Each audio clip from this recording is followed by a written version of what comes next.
আমি আগৰ পৰাই এনেকা কাৰ্যসূচী লৈয়ে আছিলে কিন্তু আজি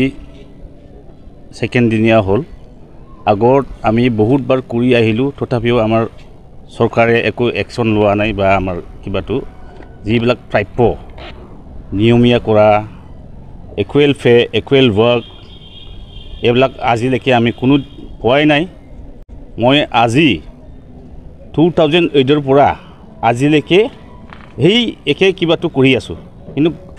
চৰকাৰে আমি সেইটো ছেটিছফাইড নহয় আমি নময় বেলেগে যেনেবা ধৰক আপুনি সৰ্বশিক্ষা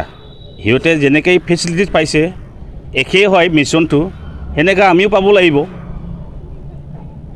এইটো এতিয়া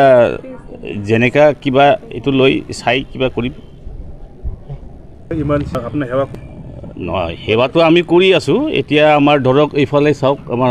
হেণ্ডছৰ পৰাও আহিছে বা ইমাৰ্জেঞ্চি যোনটো ডেলিভাৰী হওক বা কোনোবা এক্সিডেণ্ট কিবা হওক এইবিলাক আমি ছাৰ্ভিচটো দিছোঁ নাই তাৰমানে ইমাৰ্জেঞ্চিটো আমি কৰিবই লাগিব উপায় নাই কিন্তু আপোনাৰ চলি থাকিব এইটো যোনটো আমাৰ তিনিদিনীয়া কাৰ্যসূচী লৈছে এইটো শেষ হোৱাৰ পিছত নেক্সট ষ্টেপ কি লোৱা হয় এইটো আমি ল'ম চৰকাৰকতো আমি আহ্বান জনাম যে মানে এই কাৰ্যসূচী শেষ হোৱাৰ পিছত আমাক যেন ভাল কিবা সুবিধা দিয়ে আমি NHM টেকনিক্যাল এছ'চিয়েশ্যনৰ পৰা যি কাৰ্যসূচী হাতত লৈছোঁ আমি এতিয়া ধৰক আমাৰ যিখিনি ন্যায়ৰ কাৰণে যুঁজি আছোঁ আমাৰ চৰকাৰে এতিয়ালৈ কোনো কাণসাৰ দিয়া নাই গতিকে আমি দীৰ্ঘদিন 2006 চনৰ পৰা আমাৰ NHM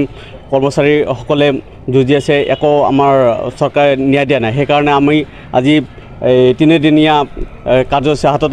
লগা হৈছে যে আমি যাতে ন্যায় পাওঁ আমাৰ কৰ্মচাৰীসকলে যাতে ভৱিষ্যতে কিবা এটা ভাল এটা আশালৈ মানে জীয়াই থাকিব পাৰে যাতে ভালকৈ চলিব পাৰে সেইটোৱে আমাৰ চৰকাৰৰ দাবী নাই যোনটো আজি আপুনি চাওক যি মূল্যবৃদ্ধি হৈ আছে আজিৰ দিনত গতিকে আমাৰ যোনটো কণ্ট্ৰেকচুৱেল বেচিছৰ কৰ্মচাৰীসকল আছে নিয়মীয়া যোনবোৰ কৰ্মচাৰী আছে তাহাঁতকৈ আধা দৰমহা পায় গতিকে আমাৰ সংসাৰ চলাবলৈ আমাৰ মা দেউতাকক সেৱা কৰিবলৈ আমি পৰ্যাপ্ত পৰিমাণে সুবিধা পোৱা নাই গতিকে আমি বহুত কষ্টৰে আমি চলি আছোঁ গতিকে আমি সেইকাৰণে আমাৰ ন্যায়ৰ কাৰণে আমি যুঁজি আছোঁ গতিকে আমাৰ চৰকাৰে এইটো আহ্বান জনাই আছোঁ যে আমাৰ দৰমহাখিনি বঢ়াই দিয়ক equal pay for equal work সেইটো আমি দাবী জনাই আছোঁ আৰু 7th পে কমিশ্যন মতে আমি দৰমহাটো বিচাৰিছোঁ যেতিয়ালৈকে আমাৰ ৰেগুলেশ্যন নকৰে আৰু আমি চৰকাৰক প্ৰথমতে দাবী জনাওঁ যে আমাৰ চাকৰিটো নিয়মীয়াকৰণ কৰিব লাগে আৰু চৰকাৰী যোনবোৰ এমপ্লয়িজ আছে সেইবোৰ সমাহাৰত দৰমহা দিব লাগে Assam Focus